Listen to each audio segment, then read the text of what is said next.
Indonesia Bapak Saryanta dan beserta teman-teman yang lain, pengurus perserikatan.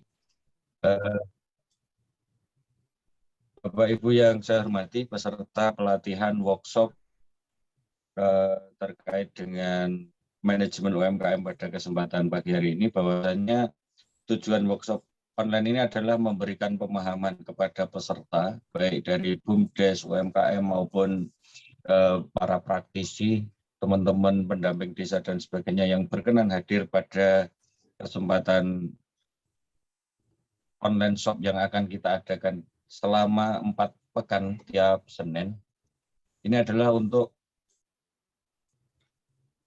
bagaimanapun terkait bisnis itu harus memahami prinsip manajemen, sehingga permasalahan-permasalahan bisnis yang ada akan dapat kita ketemukan, dapat kita laksanakan dengan baik. Adapun materi dari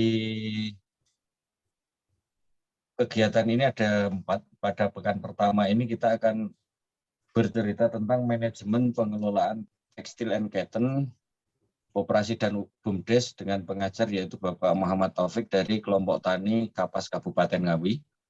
Nanti kita akan di pekan kedua kita akan bertemu dengan Bang Irwan Lubis, praktisi. Beliau adalah nanti akan bercerita tentang manajemen kelembagaan dan koperasi dan BUMDes. Terus yang pekan ketiga, pertemuan ketiga, nanti kita akan bertemu dengan praktisi BUMDes sekaligus ketua 3 Perserikatan BUMDes Indonesia, yaitu Mas Muhammad Zaid, terkait dengan manajemen dan pelaporan keuangan usaha. Terus nanti kita di pekan keempat terakhir kita akan bercerita tentang studi kasus di masing-masing UMKM dan BUMDes, nanti akan berkaitan dengan permasalahan-permasalahan di lapangan akan kita kupas secara tuntas.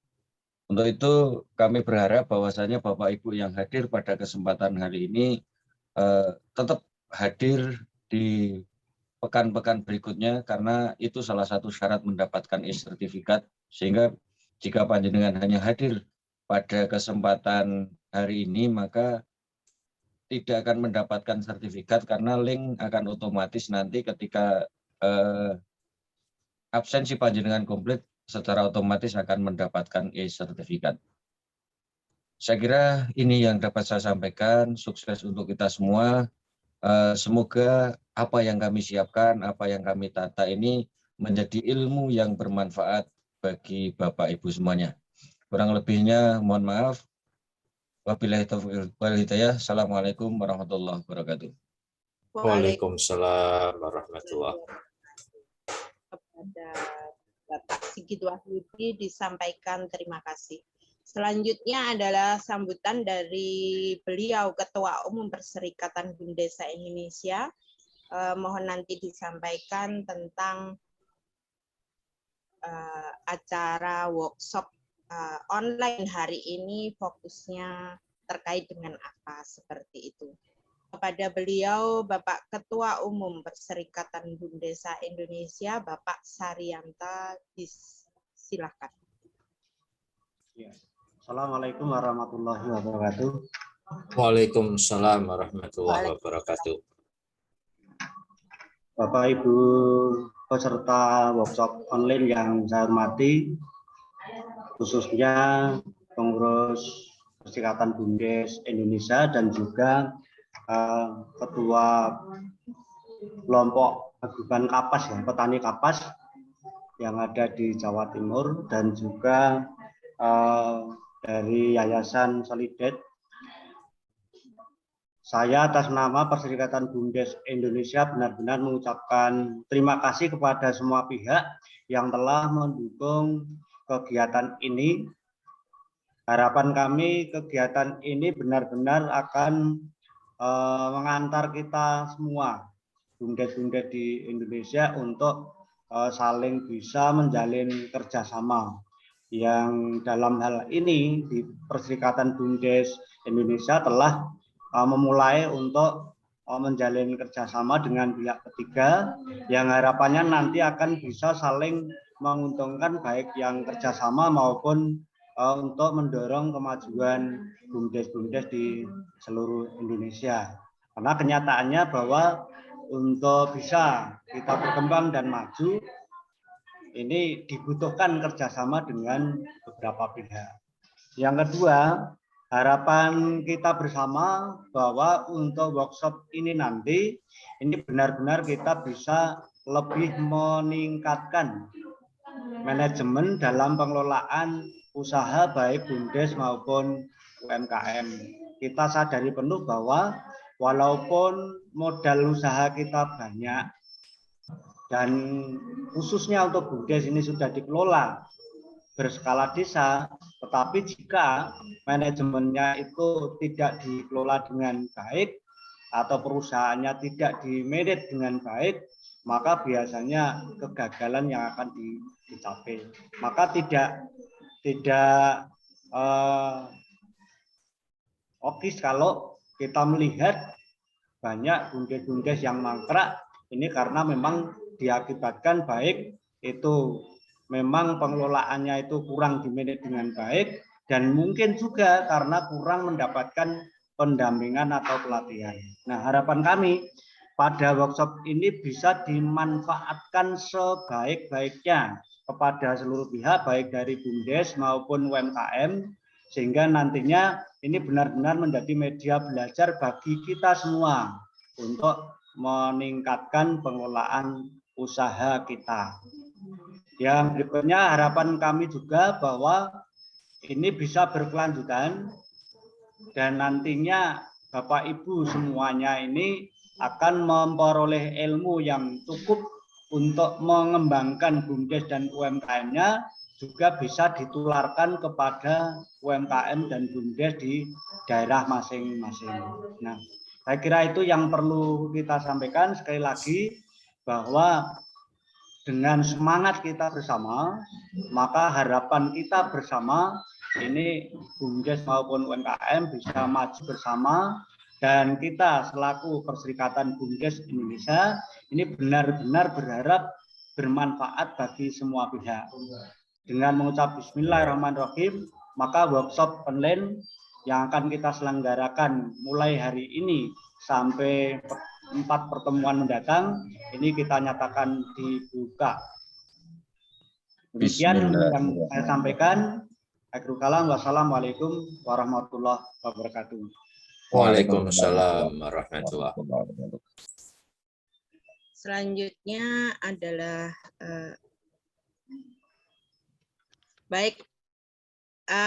kepada Bapak Ketua Umum Perserikatan BUMDes Indonesia, Bapak Saryanta SPD, disampaikan terima kasih. Selanjutnya adalah sambutan dari perwakilan Yayasan Solidaridad Indonesia, Bapak Kevin Channel. Mohon menyampaikan terkait dengan fokus workshop online ini yang berhubungan dengan Yayasan Solidaridad Indonesia. Kepada beliau, Bapak Kevin Channel, disilahkan.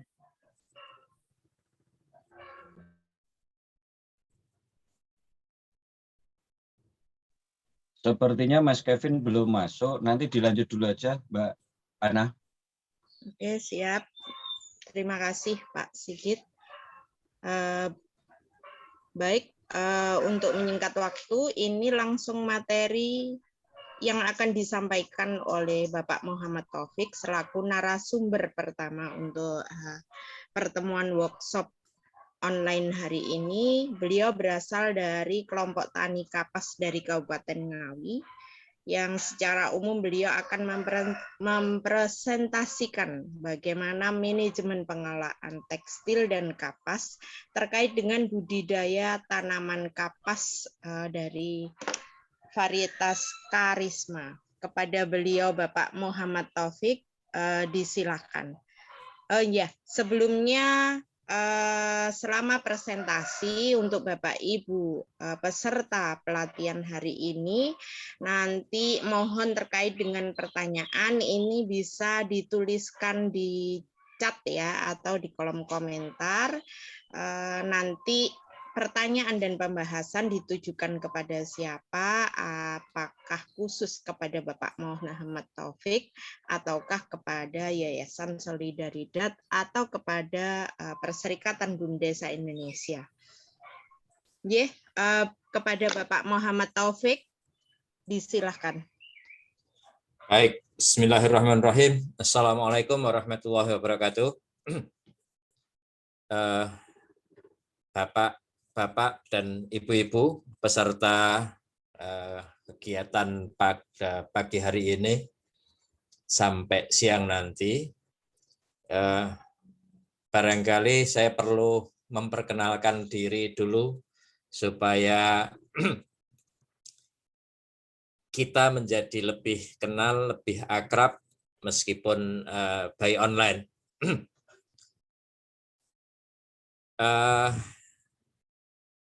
Nama saya Muhammad Taufik. Sebetulnya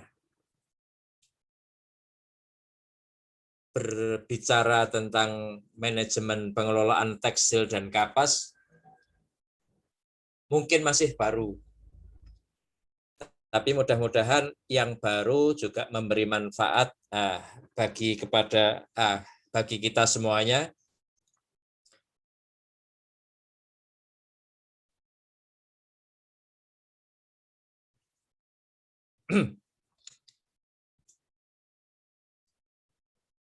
Pagi ini bisa diturunkan, Pak.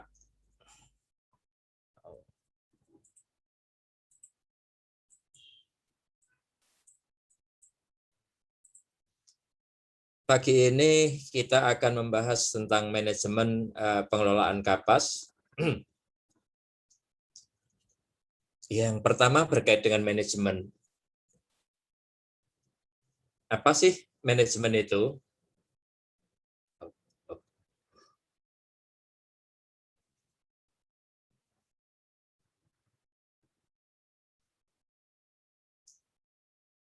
Manajemen itu didefinisikan sebagai seni. Maaf.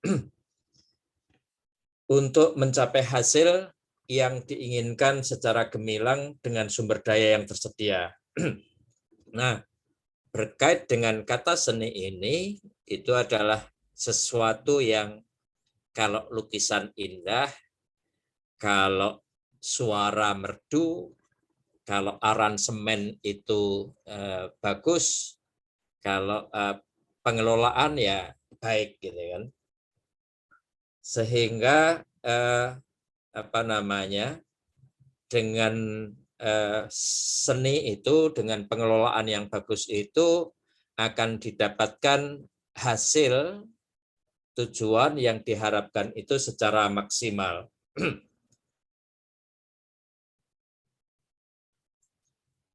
Ada beberapa konsep manajemen, cukup banyak, jadi tinggal dari mana kita mengikuti, kita ikuti konsep siapa, karena pada masing-masing bidang nanti akan berbeda. Sementara yang akan kami sampaikan ini barangkali sebagian dari konsep manajemen. Yang pertama adalah tanggung jawab. Manajemen itu sebagai bagian dari bidang tanggung jawab seperti keuangan, pemasaran, produk, dan personalia, manusia. Mengelola keuangan, mengelola pemasaran atau hasil budidaya atas produk-produk yang kita buat, dan mengelola produksi sendiri, dan mengelola personalia, itu masing-masing memiliki seni, memiliki cara yang berbeda.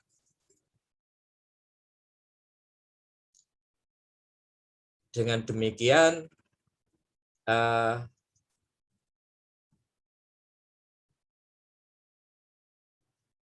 proses pengkoordinasian sederetan hal-hal yang berkait di dalam manajemen tadi, ya, keuangan, pemasaran, produksi, dan personalia,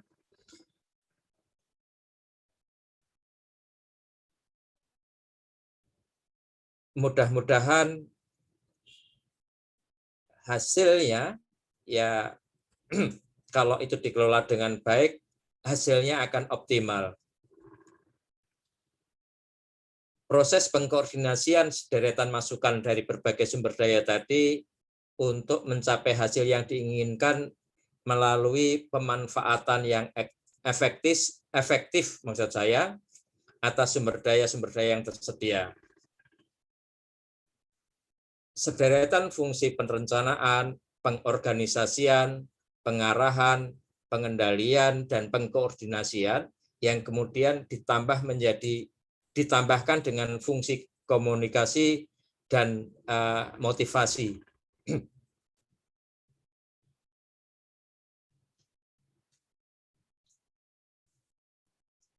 Nah, untuk usaha tani, untuk tekstil dalam hal ini, dan kapas itu sangat spesifik karena secara umum sebetulnya manajemen usaha tani itu sangat dipengaruhi oleh musim. Artinya pada musim-musim tertentu itu hasilnya bisa maksimal, pada musim-musim tertentu hasilnya menjadi tidak maksimal. Untuk kapas, harapan terbesarnya itu adalah pada musim kemarau untuk mendapatkan hasil yang maksimal. Kemudian kita masuk ke budidaya kapasnya. Sebagaimana tadi disampaikan bahwa kami, jadi saya dan ada beberapa teman di sini yang tadi juga saya melihat ikut hadir,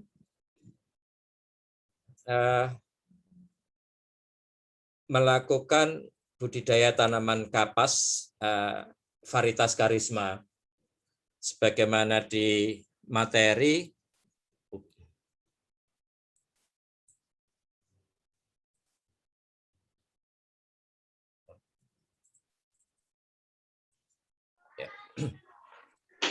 kapas karisma itu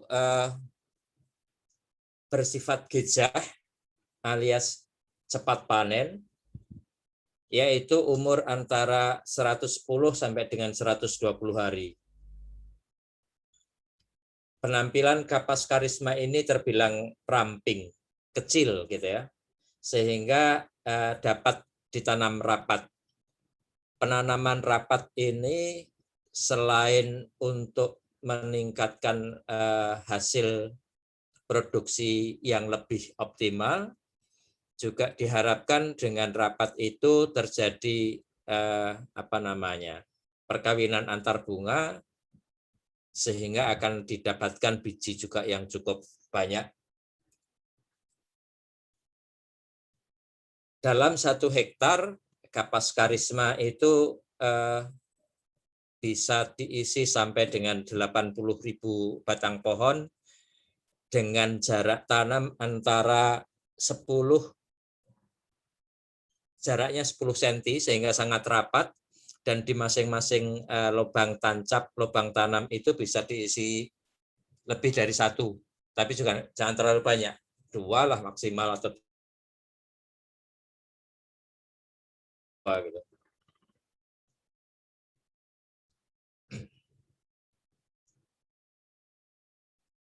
Tingginya populasi tanaman kapas karisma ini dalam bentangan 1 hektar yang karena jaraknya yang rapat bisa menghasilkan produksi yang cukup tinggi, yaitu sekitar 1,9 sampai 2,2 ton per hektarnya. Kemudian kapas karisma ini memiliki bol alias bentuk buah yang lebih bulat, juga berserat sangat putih, sehingga sangat diminati oleh perusahaan-perusahaan tekstil. Oleh karena itu pekebun tidak perlu, petani tidak perlu memberikan perlakuan khusus untuk memutihkan kandungan serat karisma ini.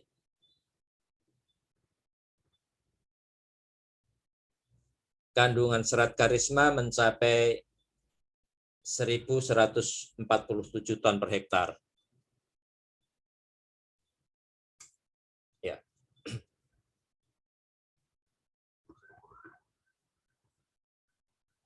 Ya.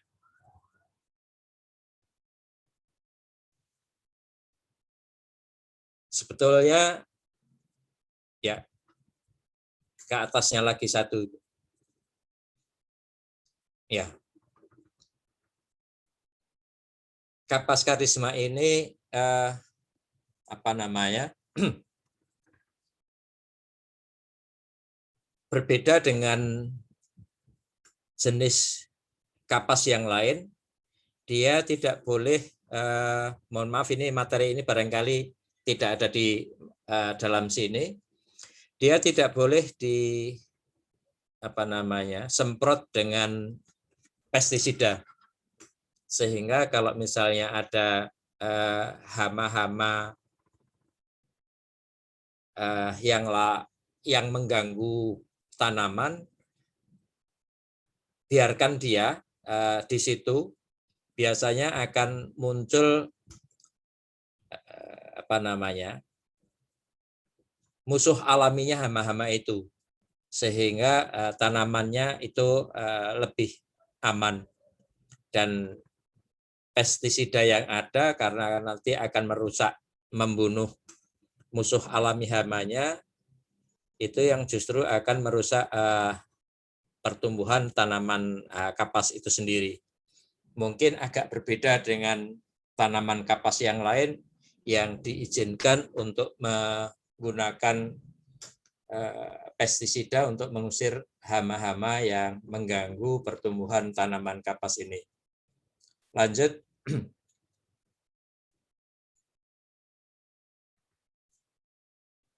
Ya.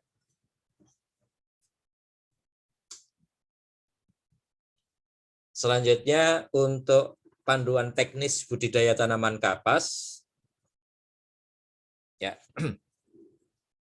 Yang pertama berkait dengan pembibitan, perbanyakan secara generatif, yaitu biji, vegetatif, stek, sambung, dan kultur jaringan. Nah, sementara kami di Ngawi itu perbanyakannya adalah secara generatif, yaitu dengan menggunakan biji. Dan biji itu pun sebagaimana namanya adalah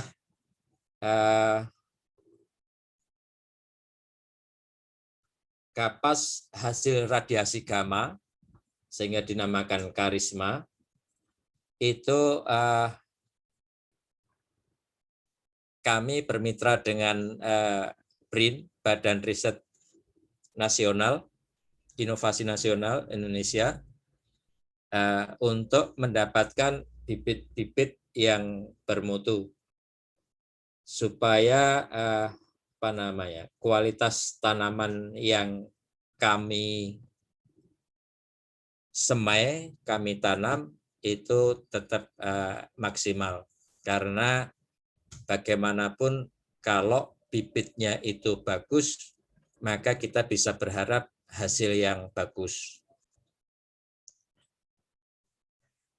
Selanjutnya, kegiatan persiapan lahannya dengan cara membersihkan, meratakan, dan menggemburkan dari semak belukar, rumput, alang-alang yang apabila dikendalikan akan sangat mengganggu tahapan penanaman.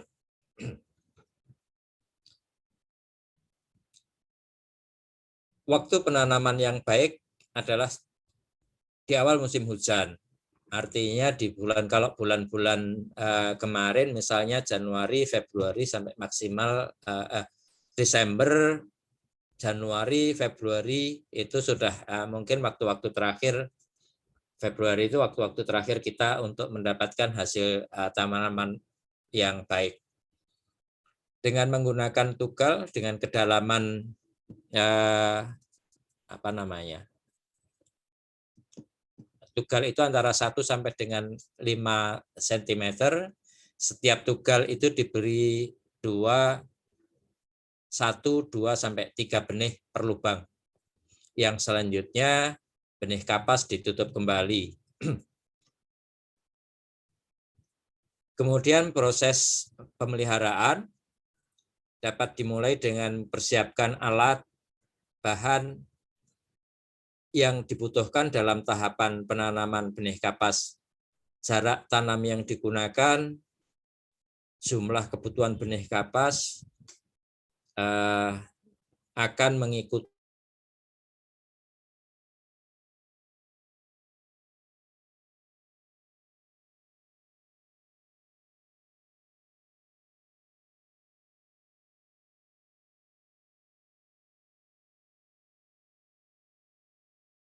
merasa itu terlalu rapat sehingga kadang-kadang justru jaraknya dibuat lebih lebar.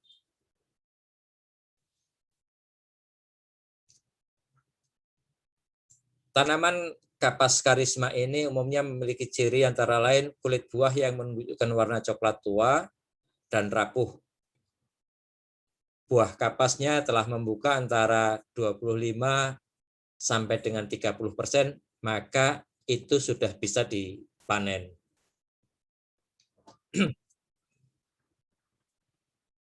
Dari pengalaman yang sudah kami lakukan, ada beberapa hal yang bisa menjadi catatan bahwa semuanya harus dengan pemeliharaan yang baik. Apapun sebetulnya budidaya varietas tanaman yang kita upayakan. Kami sendiri di awal itu pemeliharaannya kurang, sehingga rumput itu begitu banyak, bahkan sempat mengalahkan pertumbuhan tanaman kapasnya itu sendiri. Nah, dengan pengalaman itu pertumbuhan tanaman menjadi agak lambat gitu. Karena kemudian kami harus membersihkan rumput, memupuk ulang, kemudian menyemprot tambahan mikrobanya, dan sekarang sudah mulai tumbuh, sudah mulai berkelopak, dan tinggal menunggu waktu panennya. Kalau sama bagaimana karena live stream ini semuanya, kemudian waktu pemetikan, kalau secara teori sebaiknya dilakukan pada pagi hari dengan kondisi yang cerah, tidak hujan, untuk menjaga kualitas kapas tersebut. Periode pemetikan serat kapas dilakukan secara bertahap selama 2-3 minggu. Pastikan serat kapas memiliki tingkat kemasakan yang penuh.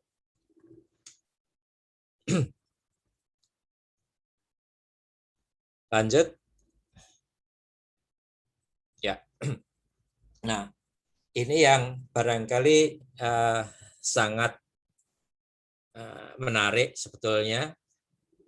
Kenapa kita harus mau melakukan budidaya tanaman kapas? Karena secara analisa usaha, tanaman kapas itu menguntungkan. Yang pertama, karena faktor pasar. Gitu ya. Jadi analisa usaha itu kan fungsinya, manfaatnya untuk menghitung seberapa sih besaran biaya produksi kita. Itu semua komponen yang ada di dalamnya, mulai dari benih, kemudian pupuk, kemudian obat organiknya, ya, jadi bukan obat fungisida maupun pestisidanya.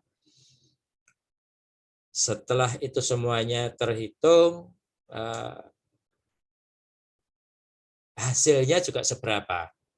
Selisih antara biaya produksi dengan hasil dari penjualan produk itu yang akan menentukan apakah kira-kira budidaya tanaman kapas ini layak atau tidak, mau atau tidak mau kita untuk mengupayakannya.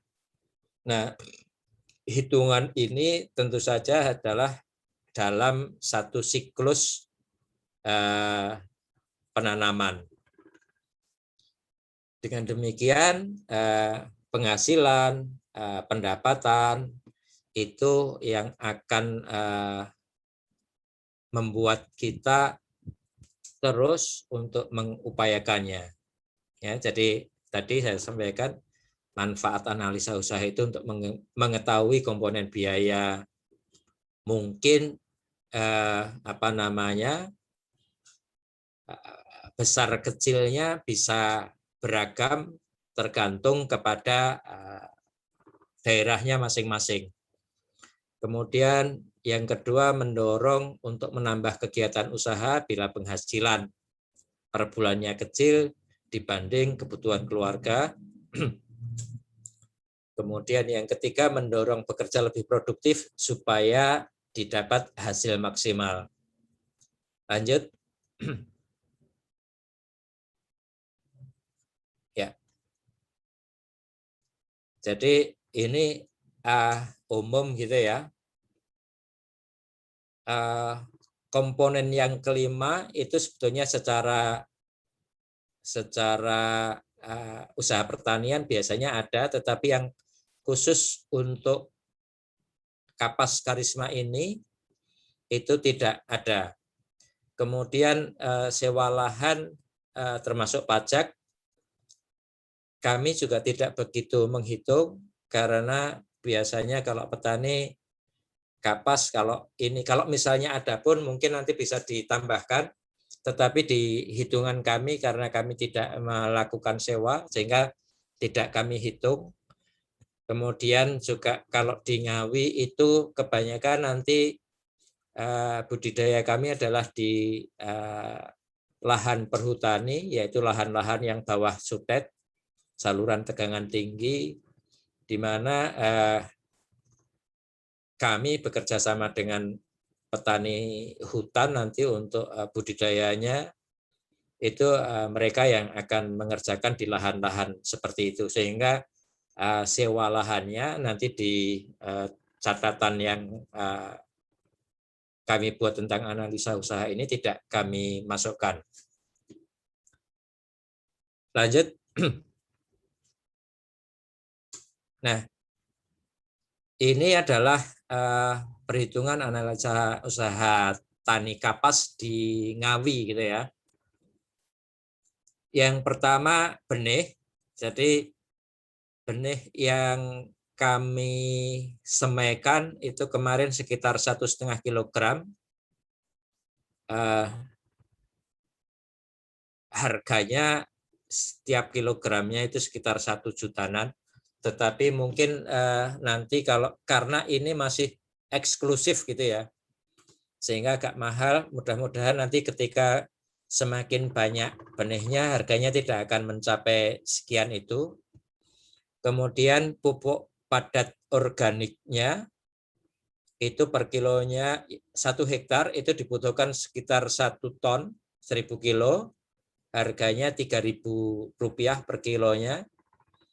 Kemudian ini pupuk organik cair ada 3 macam sebetulnya, mikroba A, mikroba B, obat-obatan organik itu juga dalam bentuk cair. Itu angka-angkanya sudah muncul semuanya. Kemudian, nah ini yang ketiga ini, komponen yang ketiga tenaga kerja, ini yang di masing-masing daerah mungkin berbeda. Kalau di Ngawi itu ongkos tenaga kerja harian itu adalah 85.000. Untuk pengolahan tanahnya itu kami membutuhkan sekitar 3 hari, per harinya 5 orang. Kemudian untuk penanamannya itu 2 hari, setiap harinya kita ini kan 3 orang. Kemudian untuk pemeliharaannya, cabut rumput, kemudian menyemprotkan mikroba ke tanaman, itu butuh waktu, karena 5 kali, itu butuh tenaga 15 itu, dan panennya itu panen sekitar 3 kali masing-masing dengan 6 orang, sehingga total biayanya per hektar itu mencapai 9.940.000. Nah, untuk panennya, jadi mudah-mudahan tanah, karena ini kan berkait dengan kecocokan tanah, subur tidak subur, kecukupan pupuk yang akan mendorong kapasitas hasil produksi tanamannya. Itu jumlah polong kalau di tempat kami kemarin saya menghitung itu antara 18 sampai 25. Kalau polongnya sebanyak itu, maka hasil produksinya itu adalah sekitar 2 sampai 2,2 ton lah per hektarnya. Dan untuk harganya, jadi kami melakukan kontrak dengan dengan Asosiasi Tekstil Indonesia. Itu harga yang kami tawarkan kemarin adalah 10.000, dan mereka mau, karena kapas yang kami tanam itu adalah dengan pupuk organik, sehingga hasilnya nanti kalau per hektarnya adalah 22 juta, sehingga ada selisih antara pendapatan dengan pengeluaran itu adalah 12.060.000 rupiah. Kalau di persentase sekitar 120%.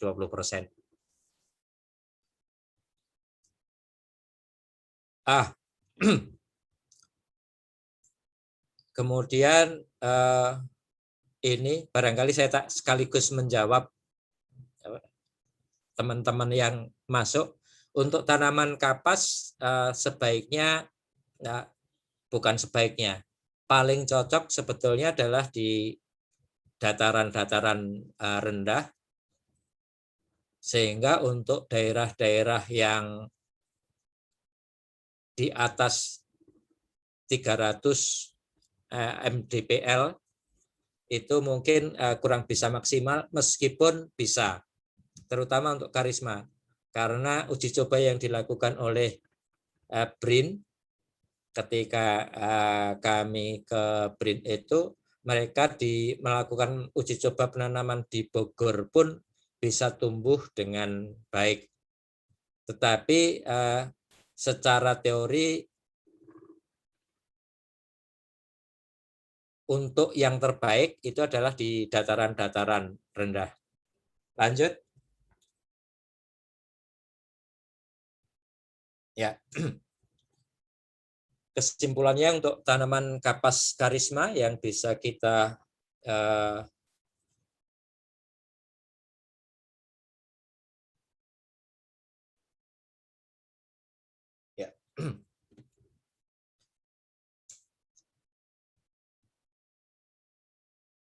kehadiran kapas karisma, jadi yang merupakan salah satu, jadi benih karisma itu adalah hasil pemanfaatan teknologi energi nuklir untuk pemberdayaan masyarakat, itu sesuatu yang luar biasa.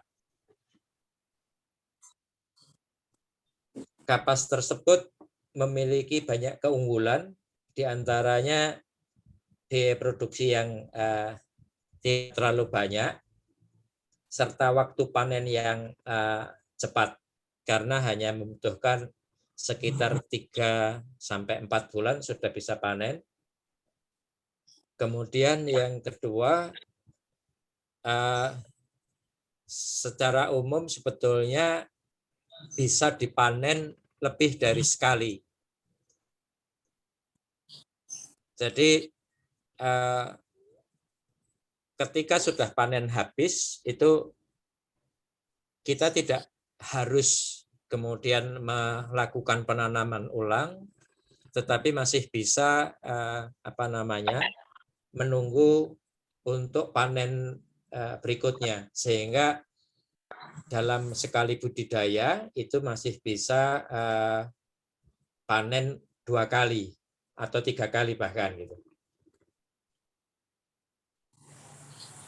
Dengan adanya penangkaran kapas ini nanti akan disebar. Jadi kami di Ngawi itu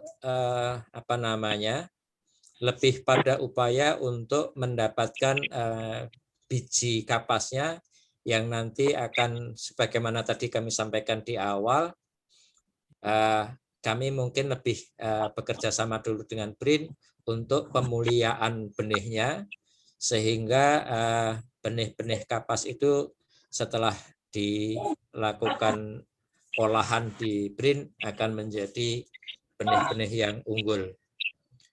Dan perlu kami sampaikan bahwa negara kita itu salah satu simbolnya adalah padi dan kapas, tetapi untuk kapas yang mewakili sandang barangkali masih di atas 90%, di atas 94% kira-kira angkanya. Kalau saat ini itu kita masih impor, sehingga potensi untuk kapas yang akan kita budidayakan itu pasarnya sangat besar. Sebagai catatan saja, kemarin ketika kami menyampaikan kepada pemerintah Kabupaten Ngawi, dalam hal ini Bupati Ngawi, beliau sangat mendukung. Bahkan ternyata beliau itu juga salah satu komisaris salah satu perusahaan daerah Provinsi Jawa Timur. Ketika kami menyampaikan bahwa kita akan melakukan budidaya tanaman kapas, kami diteleponkan dengan salah satu perusahaan daerah Provinsi Jawa Timur yang juga membutuhkan tanaman kapas, terutama yang untuk keperluan medis. Mereka itu kebutuhannya 25 ton setahun. Kecil memang, tetapi ternyata secara rupiah lumayan lah. Mereka sekitar 600 juta lebih. Dan itu kalau untuk jumlah sekian itu berarti sekitar, ya tidak banyak, sekitar 15-an hektar setelah dikurangi nanti biji-bijiannya. Jadi apa yang dapat kita simpulkan dari apa yang sudah kami lakukan di Ngawi berkait dengan budidaya tanaman kapas ini, yang pertama adalah untuk memenuhi bibit berkualitas bagi petani. Jadi kami sementara terus terang masih diminta oleh BRIN supaya biji-biji kami nanti untuk disampaikan ke mereka dulu untuk pemuliaan biji-bijinya untuk menjadi benih supaya bisa disebarluaskan. Kemudian sebagaimana saya sampaikan di analisa, pengembangan usaha budidaya kapas ini layak dilakukan karena produktif dan hasilnya cukup, karena bisa dilakukan di tanah-tanah yang marginal sebetulnya, dengan catatan ada air meskipun tidak banyak. Kemudian untuk pupuk, untuk benih, ke depannya kalau misalnya petani bisa memenuhi sendiri, jadi kita nanti siap juga untuk berbagi bagaimana bisa menghasilkan pupuk yang baik, yang cocok bagi tanaman, sehingga ini juga bagian dari apa yang kami lakukan untuk kemandirian petani. Dan tentu saja dengan banyak hal itu diharapkan yang terakhir adalah peningkatan ekonomi petani. Demikian yang bisa saya sampaikan. Terima kasih. Assalamualaikum warahmatullahi wabarakatuh. Waalaikumsalam warahmatullahi wabarakatuh. Untuk Bapak Muhammad Taufik dari petani kapas dari Kabupaten Ngawi disampaikan terima kasih. Baik, ini mengingat bahwa di dalam Zoom meeting kali ini sudah hadir beliau Ibu Lili sebagai peneliti adanya kapas varietas karisma. Mohon berkenan Ibu Lili untuk menyampaikan beberapa informasi terkait dengan seperti apa sih sebenarnya kapas karisma ini, kenapa harus ditanam di dataran rendah seperti itu, dan mungkin ada hal-hal yang tadi belum sempat tersampaikan oleh Bapak Muhammad Taufik mengingat waktu. Mungkin Ibu Lili bisa melengkapi informasi yang sangat dibutuhkan oleh Bapak Ibu peserta workshop hari ini. Monggo Ibu Lili, disilakan. Boleh tanya Bu, minta izin. Ibu Ana, boleh minta izin bertanya? Mohon maaf untuk pertanyaan nanti dulu nggih. Seperti yang tadi kita sampaikan, pertanyaan silahkan ditulis di kolom chat. Tadi sudah ada yang bertanya juga. Nanti kita bahas sesudah ada tambahan informasi dari Ibu Lili selaku peneliti dari varietas kapas karisma ini. Mohon bersabar ya Bapak ya. Terima kasih. Ya. Assalamualaikum warahmatullahi wabarakatuh. Selamat pagi.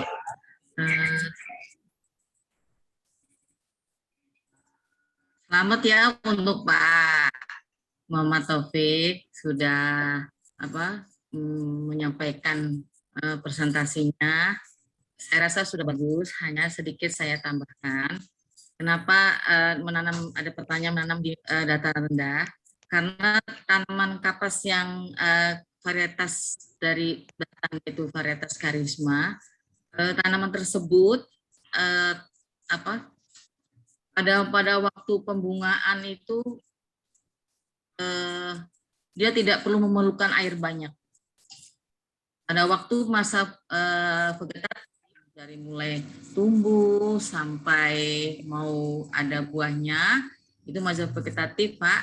Nah itu perlu banyak air. Tapi setelah pembungaan tidak perlu banyak air. Itu makanya kebanyakan dataran rendah. Dan kami sudah mencoba di NTB. Kebetulan NTB itu juga kan daerahnya kering ya, yang di daerah NTB yang daerah yang khusus penanamannya alang-alang atau di mana itu bagus Pak untuk penanamannya. Jadi saya harapkan pas pada waktu pengisian buahnya itu tidak perlu terlalu banyak, butuh air tapi tidak perlu sebanyak airnya dibutuhkan pada waktu masa pertumbuhan.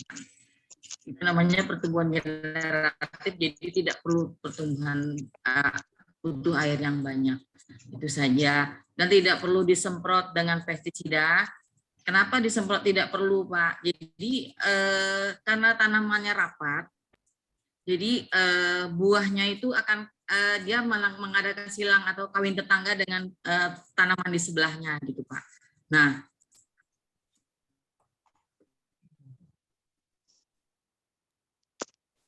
kenapa ya tidak perlu disemprot? Karena biasanya namanya untuk semut itu dia suka sekali makan buah kapasnya itu, Pak.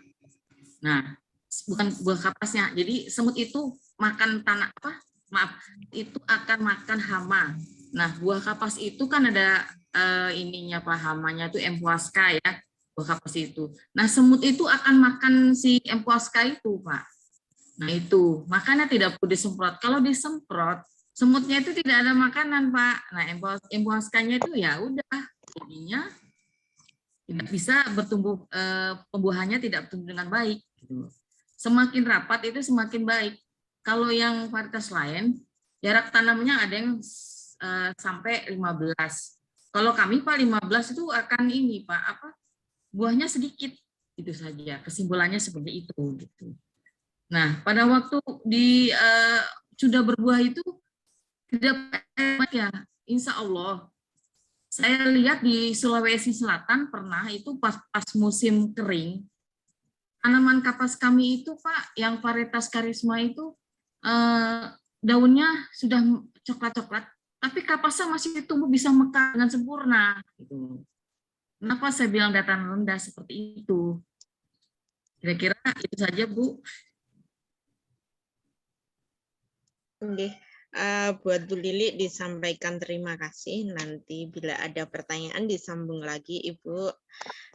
Baik, tadi sudah disampaikan dan dipaparkan oleh Bapak Muhammad Taufik. Kalau boleh mengulas, tadi terkait dengan kenapa sih kapas yang dipilih oleh kelompok tani di Kabupaten Ngawi ini adalah kapas varietas karisma, karena menurut pengetahuan dan juga pengalaman beliau bahwa kapas karisma ini lebih banyak menghasilkan buah, meskipun kalau tadi dipaparkan oleh beliau ini jumlah dari kuncup bunganya itu lebih banyak kalau kapas yang lain daripada karisma. Tetapi karena sistem penanaman yang rapat tadi, per hektarnya bisa menghasilkan selisih lebih banyak kalau penanaman kapas karisma. Dan juga karena fokus penanaman yang dilakukan oleh saudara-saudara petani di Kabupaten Ngawi ini lebih mengarah pada pertanian organik, maka jenis ini lebih cocok untuk ditanam. Yang ketiga karena terkait dengan dataran rendah dan ini lebih cocok untuk ditanam di musim kemarau, begitu. Baik, untuk pertanyaan pertama ini disampaikan oleh beliau dari DPMD Kabupaten Bandung. Mohon maaf di sini tidak ada namanya ya, R4 begitu. Pertanyaan disampaikan kepada Bapak Muhammad Taufik, nanti mungkin bisa dibantu juga oleh Ibu Lili. Pertanyaan pertamanya adalah untuk tanaman kapas varietas karisma ini cocoknya di ketinggian MDPL berapa tepatnya? Kemudian yang kedua, untuk proses panen apakah bisa dipastikan sekitar 3-4 bulan pasti sudah panen gitu. Nah, pertanyaan ketiganya adalah mohon dijelaskan alasannya kalau di MDPL tinggi itu seperti apa, resikonya mungkin yang dimaksud ya. Sebenarnya tadi sudah diulas sepintas oleh beliau, Ibu Lili, tapi mungkin bisa dilengkapi oleh Bapak Muhammad Taufik dari Ngawi. Monggo Pak Taufik. Terima kasih.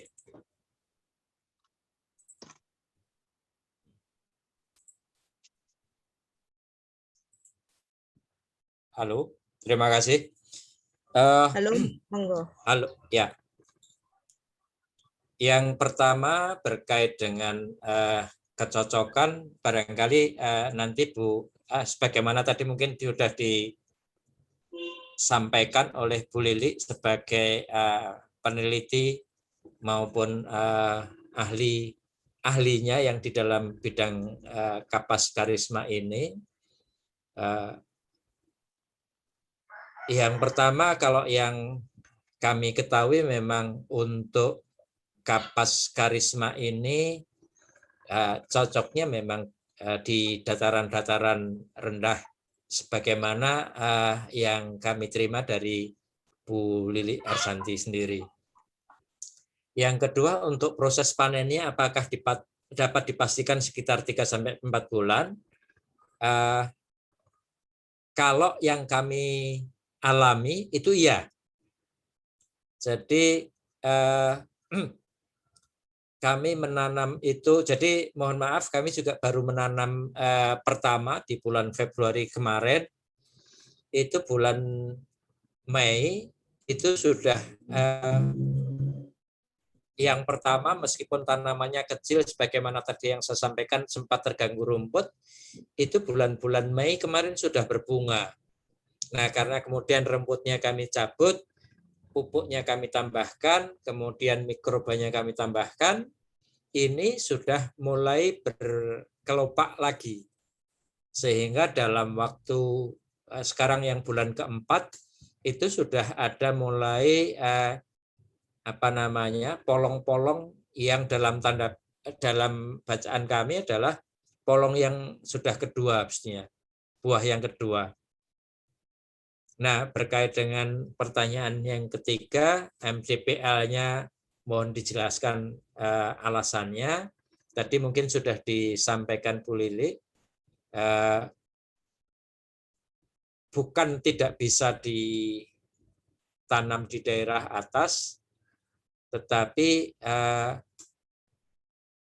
kondisi yang paling pas itu adalah di dataran-dataran rendah. Mungkin Bu Lili bisa menambahkan untuk ini. Atau teman kami tadi saya lihat juga hadir, apakah masih mengikuti Pak Giat Warsito, itu mitra kami dalam penanaman, barangkali nanti juga bisa membantu menjawab. Begitu kira-kira Mbak Ana. Oke, terima kasih Pak Taufik. Untuk pertanyaan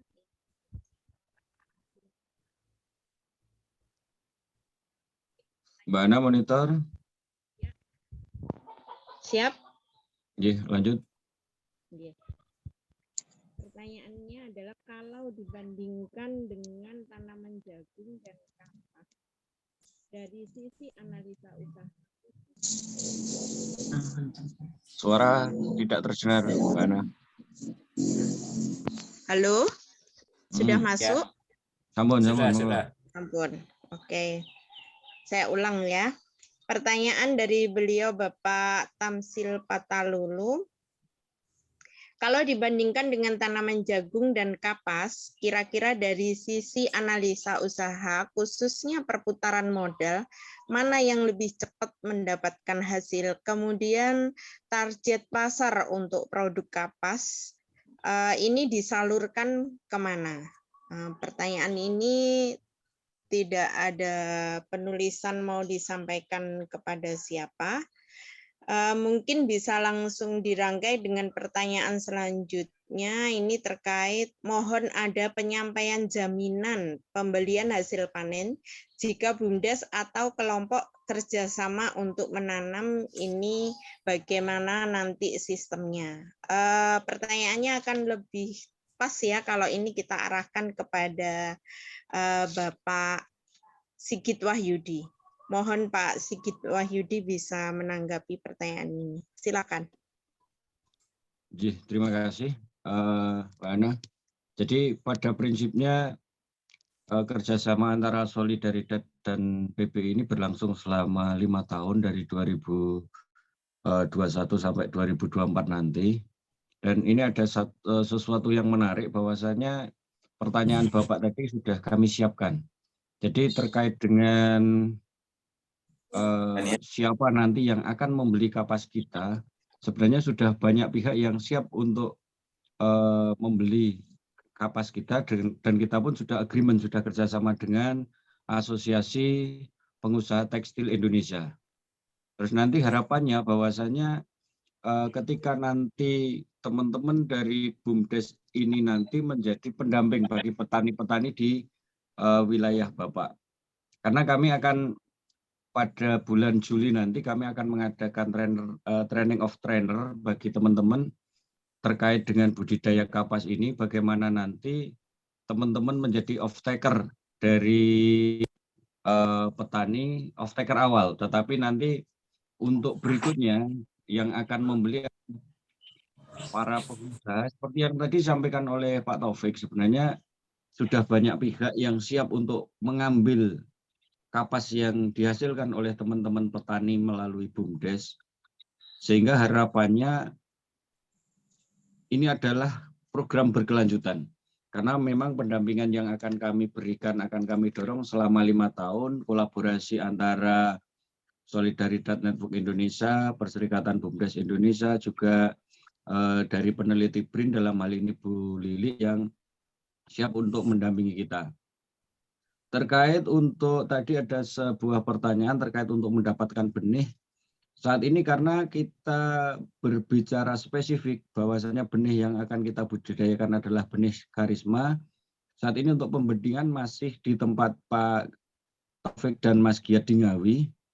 Nanti akan kita distribusikan kepada teman-teman yang lain yang siap untuk menjadi pembudidaya berikutnya.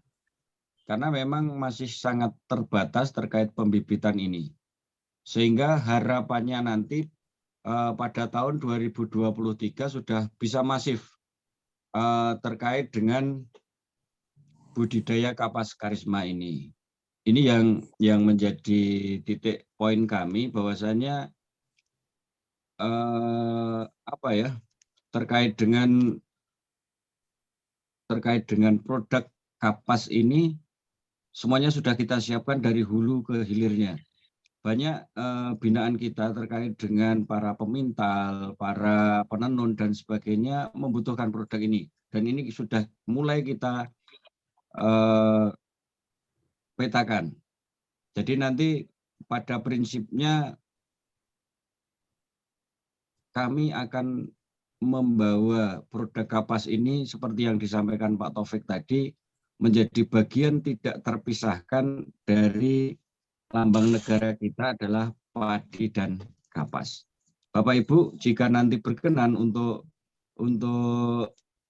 menjadi pembudidaya kapas, nanti bisa hadir di TOT yang kami adakan. Nanti flyer akan menyusul, TOT akan kami adakan nanti di bulan Juli insya Allah.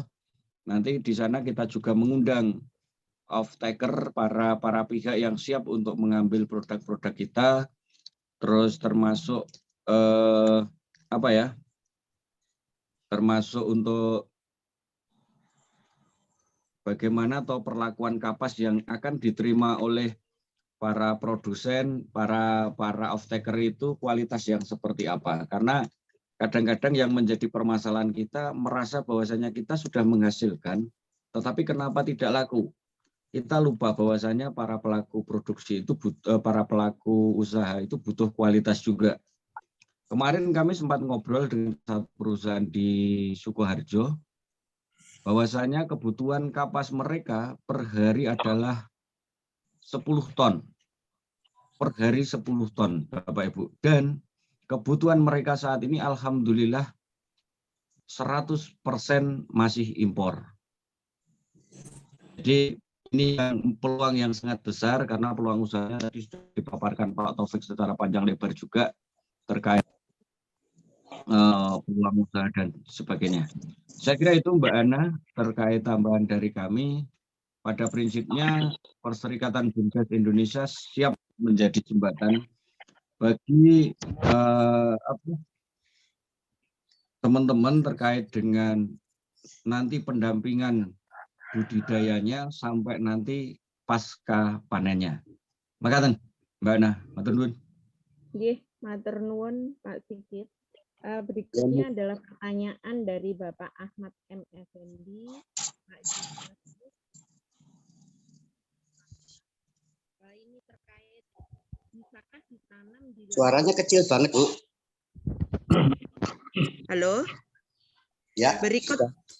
Berikut pertanyaan dari Bapak Ahmad M. Effendi, Bapak Johannes Rus, dan Zulfata. Ini terkait dengan bisakah tanaman kapas jenis ini ditanam di lahan pekarangan, mungkin di bawah pohon kelapa, sistem tumpang sari, seperti itu. Dan kemudian pemasarannya nanti di luar Jawa bagaimana? Seperti itu. Monggo, ini siapa yang berkenan untuk menjawab pertanyaannya? Karena tidak ada ditujukan kepada siapa. Silakan. Mas Sigit, Bu Lili, atau Pak Taufik, monggo. Ya, barangkali saya memulai dulu meskipun nanti akan dilengkapi oleh Pak Kiat ataupun Bu Lili. Yang pertama berkait dengan lokasi penanaman. Sebagaimana tadi disampaikan, tidak harus di lahan persawahan sebetulnya. Di tegalan tetap atau di yang lain boleh sepanjang ketersediaan air ada. Tidak perlu banyak. Kemudian yang kedua, bahwa tanaman kapas ini dia butuh sinar matahari cukup banyak. Sehingga untuk penanaman-penanaman yang di bawah tegaan atau di lokasi-lokasi yang ada tanaman-tanaman yang tinggi itu bisa, tetapi nanti hasilnya menjadi kurang maksimal. Kemudian berkait dengan, sekaligus saya menjawab ke belakang Mbak Ana yang dari Pak Kirno, untuk mendapatkan benih, kemudian pasca panen kemana harus menjual. Untuk benih, kami sementara selalu mendapatkannya dari Bu Lili, dalam hal ini dari BRIN, sehingga nanti sebagaimana tadi juga disampaikan oleh Pak Sigit, kami sekarang menanam itu dalam rangka untuk mendapatkan nanti benih yang lebih banyak supaya persebaran penanaman ini menjadi lebih luas. Kemudian yang selanjutnya berkait dengan pasar, bagaimana harus menjual, terutama untuk yang luar Jawa, karena barangkali perusahaan tekstil di luar Jawa itu ada, tetapi mungkin tidak besar. Saya belum tahu datanya. Sebagaimana tadi disampaikan oleh Pak Sigit, salah satu contoh perusahaan tekstil yang di Sukoharjo yang kebutuhan setiap harinya 10 ton, itu semuanya impor. Artinya mereka mendatangkan dari luar Indonesia.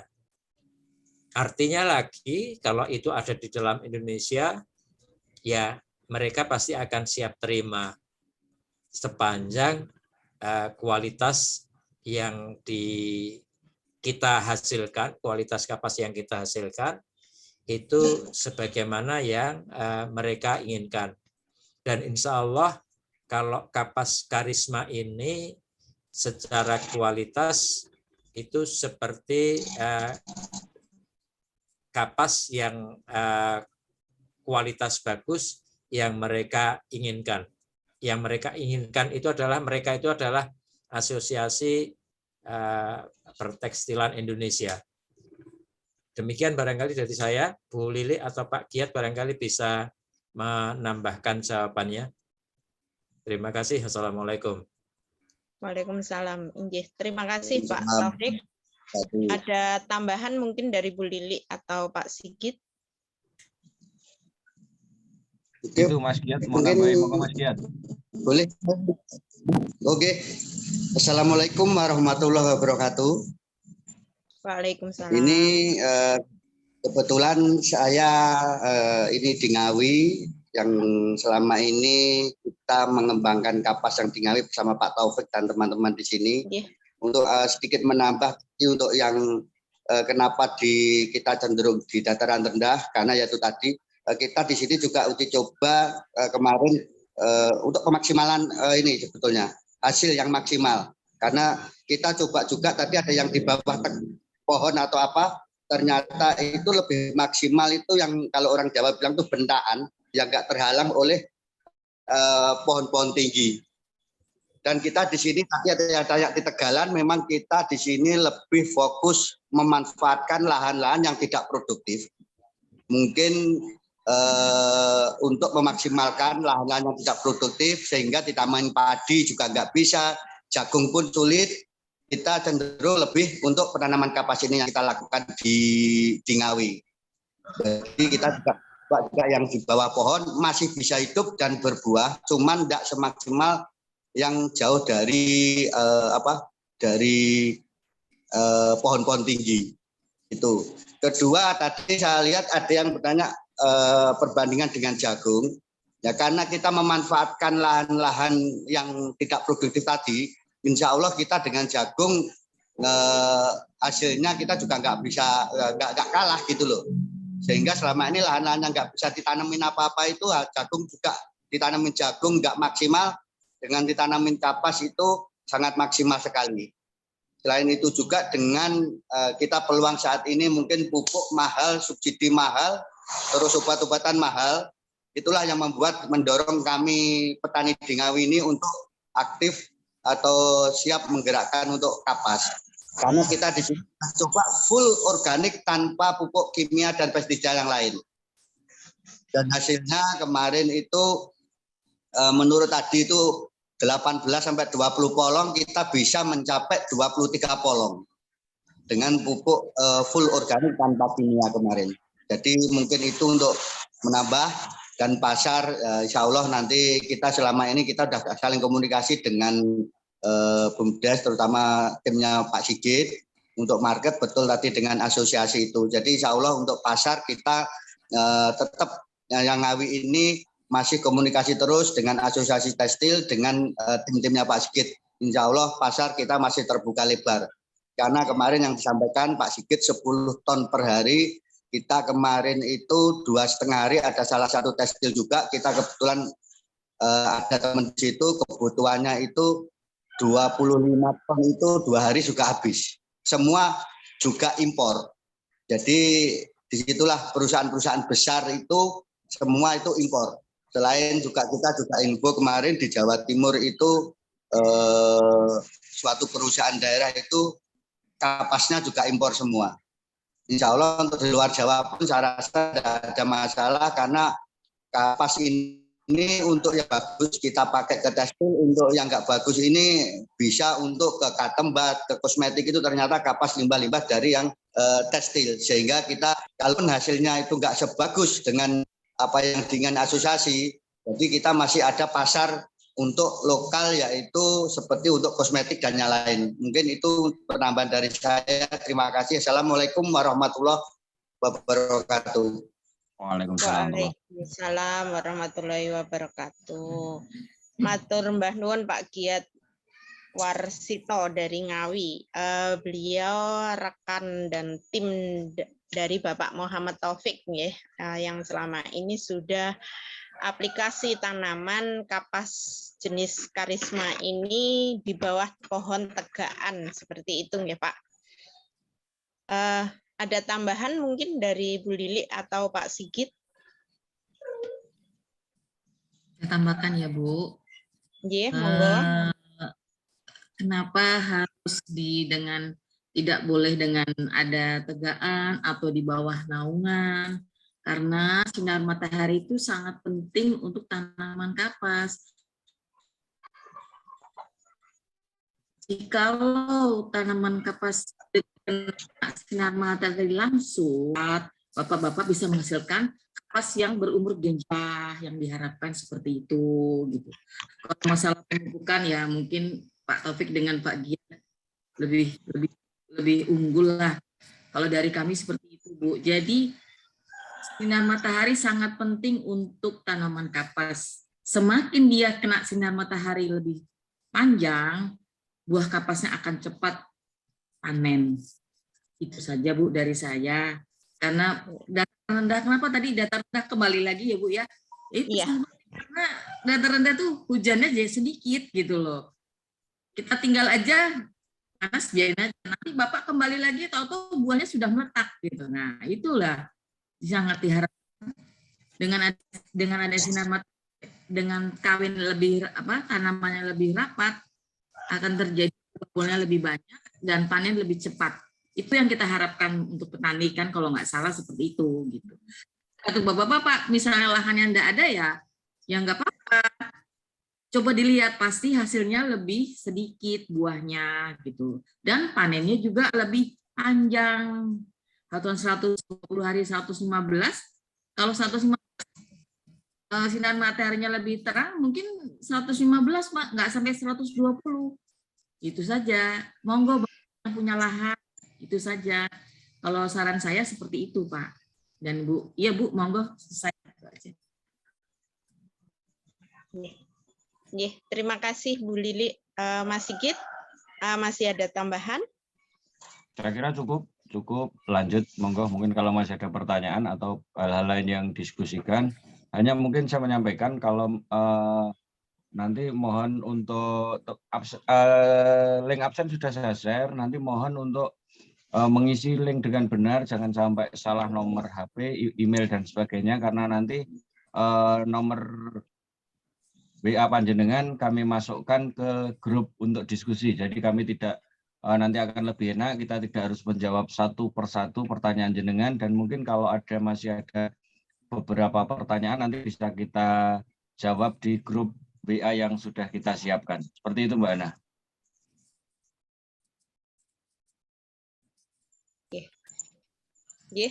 Baik, kalau sudah tidak ada pertanyaan, mohon izin untuk menyimpulkan materi hari ini terkait dengan workshop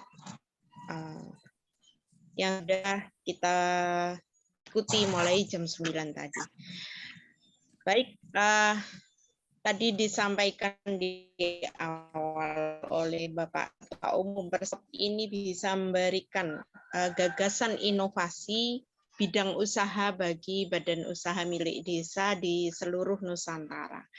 Dan kami dari Perserikatan BUMDES Indonesia ini berharap bisa memberikan manfaat bagi seluruh BUMDES di Indonesia dan juga usaha masyarakat, baik itu kecil maupun menengah, yang punya usaha di bidang kapas maupun tekstil, sehingga nanti kami bisa memberikan manfaat atas kehadiran organisasi kami di masing-masing wilayah panjenengan semua.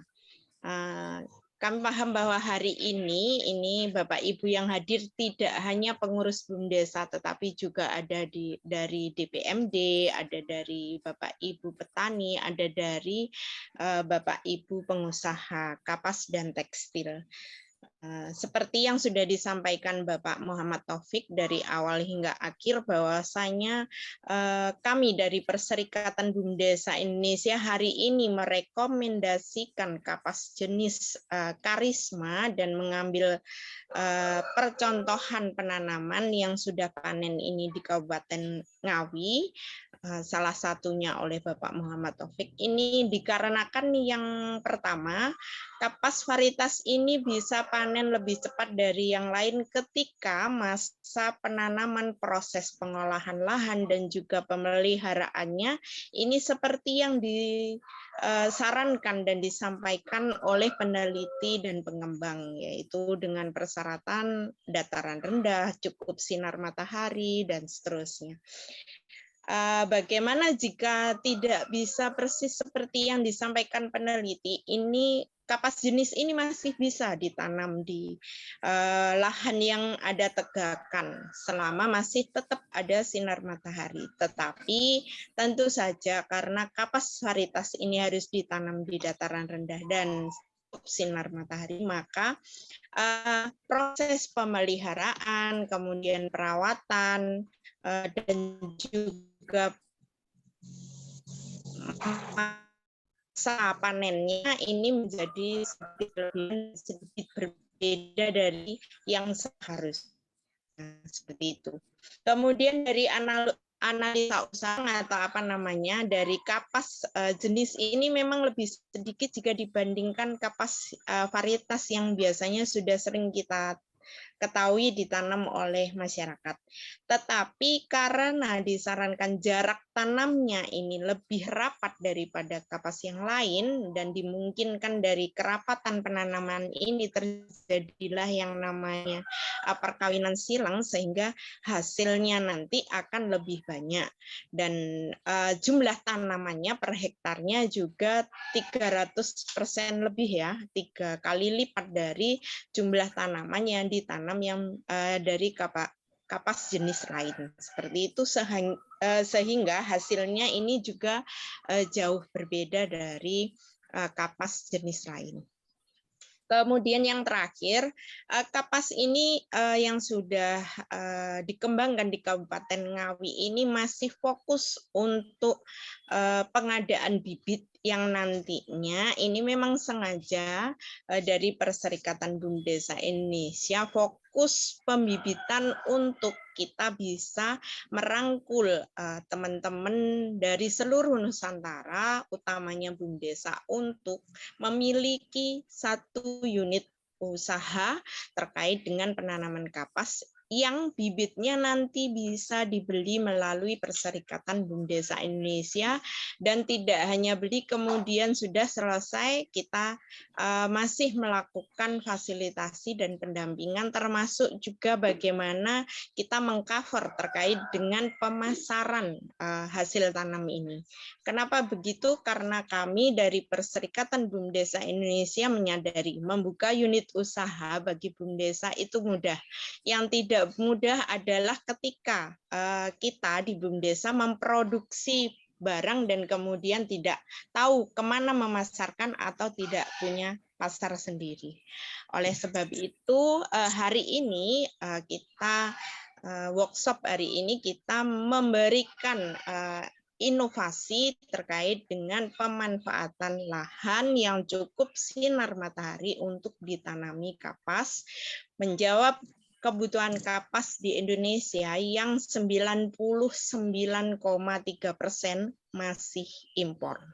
Seperti itu Bapak Ibu yang bisa kita sampaikan terkait dengan workshop hari ini. Tadi sudah disampaikan juga oleh Bapak bahwa nanti akan dibuatkan grup WA, jadi mohon Bapak Ibu peserta tidak lupa untuk mengisi absensi sehingga dari nomor panjenengan yang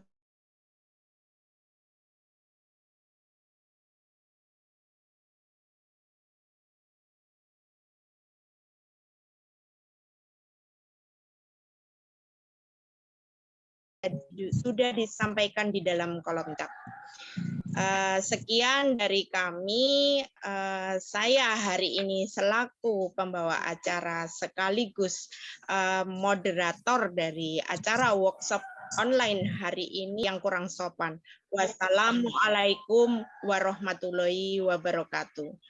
Selanjutnya acara ini kita tutup dengan bacaan hamdalah. Alhamdulillahirabbil alamin.